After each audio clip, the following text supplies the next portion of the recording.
नमस्कार प्रिय शिक्षक साथियों, आपका YouTube चैनल पर हार्दिक स्वागत है।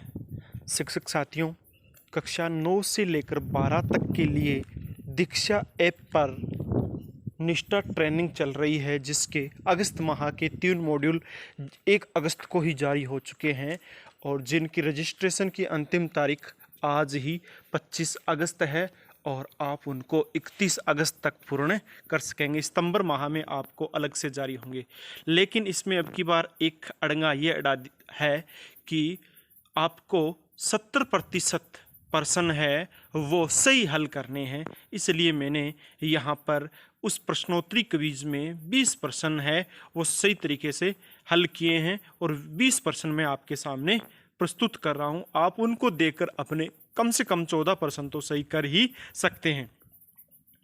तो शिक्षक साथियों, ये निष्ठा मॉड्यूल फर्स्ट की प्रश्नोत्तरी क्विज का हल है, प्रश्नोत्तर है। आप सावधानी पूर्वक इसको पढ़ना।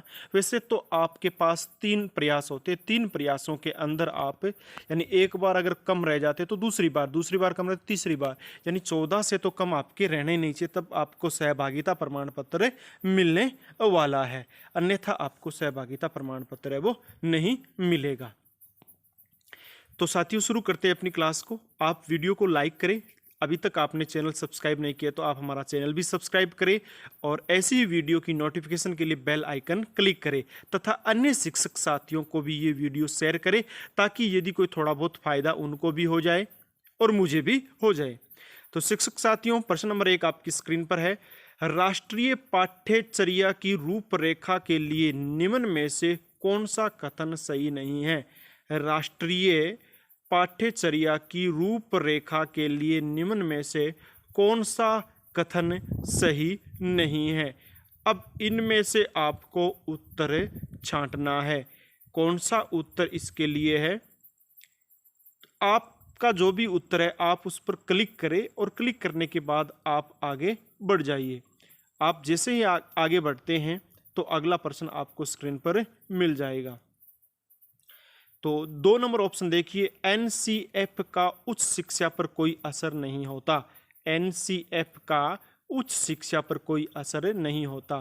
तो ऑप्शन नंबर आपका 2 है, इस पर आप क्लिक करें और आगे बढ़ जाइए। एरो वाले निशान पर ओके करके आगे बढ़ जाइए। जैसे ही आप आगे बढ़ते हैं तो अगला प्रश्न आपको स्क्रीन पर मिल जाता है और अगला प्रश्न क्या है? बच्चों को मुफ्त और अनिवार्य शिक्षा का अधिकार आरटीई अधिनियम प्रदान करता है कि प्रत्येक बच्चे को पड़ोस के स्कूल में मुफ्त और अनिवार्य शिक्षा का अधिकार होगा। तो इन 4 में से कौन सा आपका उत्तर है वो आपको छांटना है। तो पहला 6 से 14 वर्ष की आयु और प्रारंभिक शिक्षा पूरी करने के बीच यही आपका उत्तर है। तो पहले पर आप क्लिक करें और एरो वाले निशान पर ओके करके आगे बढ़ जाइए। आपका अगला प्रश्न, गैर वैकल्पिक संचार प्रणाली मदद करती है इन बच्चों के साथ संवाद स्थापित करने में। तो आपका नीचे वाला ऑप्शन है विकलांग या बिना विकलांग वाले बच्चे, 4 नंबर ऑप्शन। इस पर आप क्लिक करें और एरो वाले निशान पर क्लिक करके आप आगे बढ़ जाइए। अगला प्रश्न, राष्ट्रीय शिक्षा नीति 2020 में प्रस्तावित समावेशन निधि विभिन्न से आने वाले बच्चों से संबंधित है। तो रेगिस्तान के अंदर आपको इन 4 में से जो सही उत्तर है वो आपको भरना है। तो क्या कहा गया? राष्ट्रीय शिक्षा नीति, तो इसमें ये नीचे वाला ऑप्शन है सामाजिक आर्थिक रूप से वंचित समूह, 4 नंबर ऑप्शन पर क्लिक करें और आप एरो वाले निशान पर क्लिक करके आगे बढ़ जाइए। अगला प्रश्न फिर आपकी स्क्रीन पर आ गया है। उचित मार्गदर्शन के साथ मुख्य धारा के पड़ोस के स्कूलों में समाज के वंचित वर्गों से संबंधित शिक्षण को किस रूप से जाना जाता है? तो नीचे वाला ऑप्शन 4 नंबर समावेशी शिक्षा। समावेशी शिक्षा पर क्लिक करके आगे बढ़िए। निर्धारित समय में कवर की जाने वाली विशिष्ट कक्षा के लिए किस विषय में शामिल किए जाने वाले विषयों या विषयों की रूपरेखा कहलाती है? विषयों की रूपरेखा क्या कहलाती है? आपका पहला ही ऑप्शन है पाठ्यक्रम। क्लिक करें पाठ्यक्रम पर, फिर एरो वाले निशान पर नेक्स्ट वाले पर क्लिक करके अगला प्रश्न, समावेशी शिक्षा, समावेशी शिक्षा। तो समावेशी शिक्षा में आपका उत्तर क्या रहेगा? जो भी उत्तर है 2 नंबर, कक्षा में विविधता का जश्न मनाता है। समावेशी शिक्षा कक्षा में विविधता का जश्न मनाता है। क्लिक करके आगे बढ़िए। यदि कोई छात्र कक्षा में एक प्रश्न पूछता है तो निम्न में से क्या फायदा होगा? तो क्या फायदेमंद होगा? तो आपका उत्तर नंबर है 3, प्रश्न का उत्तर दे और अधिक प्रश्न पूछने के लिए प्रोत्साहित करें, यानी बच्चों को अधिक प्रश्न पूछने के लिए प्रोत्साहित करें। आप इस पर क्लिक करें, एरो वाले बटन पर क्लिक करके आगे बढ़ जाइए। पाठ्यचर्या के घटकों में शामिल नहीं है, पाठ्यचर्या के घटकों में शामिल नहीं है। ऑप्शन नंबर आपका है 3, शिक्षकों की भर्ती और स्थानांतरण ये घटक नहीं है। इस पर आप क्लिक करें और फिर एरो वाले निशान पर क्लिक करके आगे बढ़ जाइए। पाठ्यचर्या निर्माण की प्रक्रिया में पाठ्यक्रम को किसके बीच रखा जाता है? किसके बीच रखा जाता है? तो ये आपका ऑप्शन नंबर 4 है, एनसीएफ और पाठ्य पुस्तकें।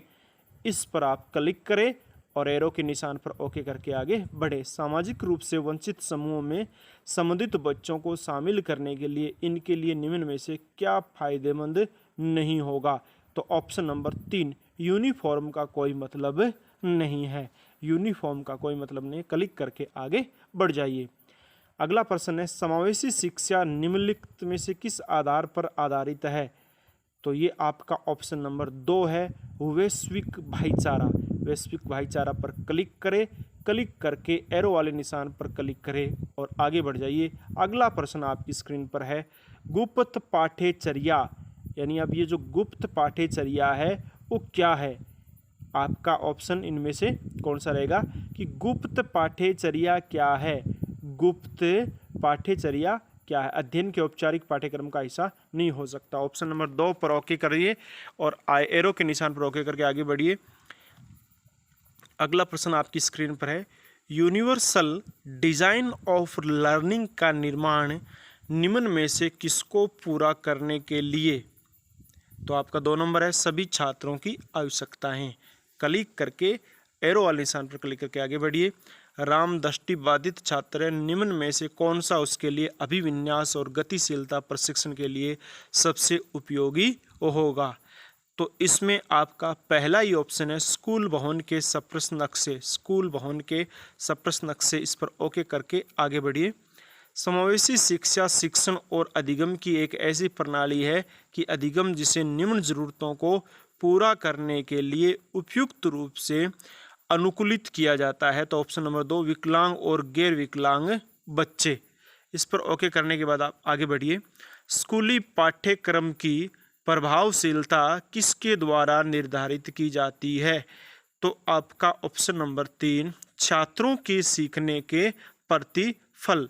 तो इस पर आप क्लिक करें और फिर आप आगे बढ़ जाइए एरो के निशान पर क्लिक करके। निम्न में से कौन सा पाठ्यक्रम का एक घटक नहीं है? तो पाठ्यक्रम का घटक आपका ऑप्शन नंबर 3, डिजाइन। डिजाइन है वो पाठ्यक्रम का घटक नहीं है। इस पर क्लिक करें और आप आगे बढ़ जाइए। यदि कोई राज्य एनसीईआरटी द्वारा विकसित पाठ्य पुस्तकों को अपनाता है तो उस राज्य के शिक्षकों को निम्न में से किस पर ध्यान देने की आवश्यकता है? तो ऑप्शन नंबर आपका 4 है, राज्य में बच्चों की आवश्यकता के अनुसार विभिन्न अवधारणाओं का संदर्भ। क्लिक करके आप आगे बढ़े। निम्न में से कौन सा एनसीईआरटी 2005 का मार्गदर्शक सिद्धांत नहीं है?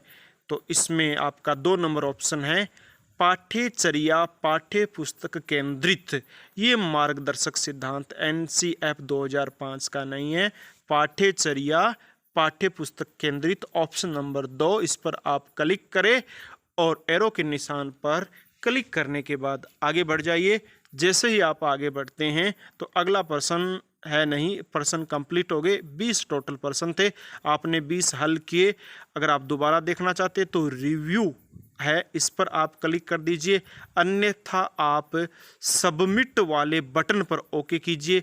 जैसे ही आप सबमिट वाले बटन पर ओके करोगे तो आपके प्रश्न है वो सबमिट हो जाएंगे और आपको पता चलेगा कि आपके कितने प्रश्न सही हुए या कितने प्रश्न गलत हुए हैं। तो आप इन दोनों में से कोई ऑप्शन चुन सकते हैं। तो आपने जैसे ही सबमिट पर ओके किया तो ये उतरा योर स्कोर इज 20 ऑफ 20, यानी आपके 20 में से 20 अंक मिले हैं। You can read off the assessment to improve your score. तो अगर आपके 20 में से कम आए तो रीडू करके आप ये 2 बार और कर सकते हैं, यानी 3 बार अधिकतम प्रयास आपके पास होता है।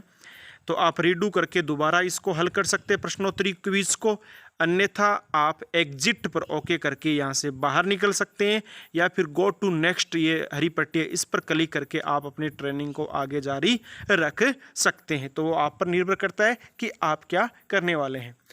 तो आपने इस वीडियो को अंत तक देखा, इसके लिए आपको बहुत बहुत धन्यवाद। वीडियो को लाइक करें, चैनल को सब्सक्राइब करें, बेल आइकन क्लिक करें, तथा सोशल साइट से जुड़ने के लिए आपको लिंक दिया गया है डिस्क्रिप्शन पर, उन पर जाके ओके कर सकते हैं।